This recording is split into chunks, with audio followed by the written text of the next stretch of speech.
এই এই মজা করে দুই ভাই আমার সুবিধা দেন ভাই। কিরে তুই কি ঘুমাস নাকি? টাকা পয়সা ধন দৌলত সবকিছু খোয়ানো যাইতে পারে, কিন্তু এই যে জ্ঞান, এই জ্ঞানের কোনো ভাগ হয় না।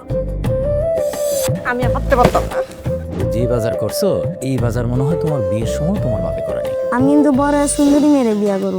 তোরে তো আমরা কোনোদিন বিয়েই দিব না। তোর কি কোনো পছন্দ আছে? আমাদের ছেলের জন্য তেমন কোনো চাওয়া পাওয়া নাই। এই যেমন ধরেন একটা হুন্ডা, একটা স্বর্ণের চেন, একটা আংটি, 2 লাখ টাকা, আর ঘর সাজানোর জন্য আসবাবপত্র, ফার্নিচার, খাট পালঙ্ক, এই যা দিলেন আর কি। মানুষ হিসাবে ভালো। তোই বাবা এই যে কইলাম না, এটা কিপটা আর কি। মানুষ তো নতুন জামাই লেগে এত আয়োজন করে, পুরান জামাই লেগে কি এত আয়োজন করে নাকি? মা, জামাই কোনোদিন পুরান হয় না, আর শ্বশুর বাড়ি যে জামাই সারা জীবনই নতুন থাকে।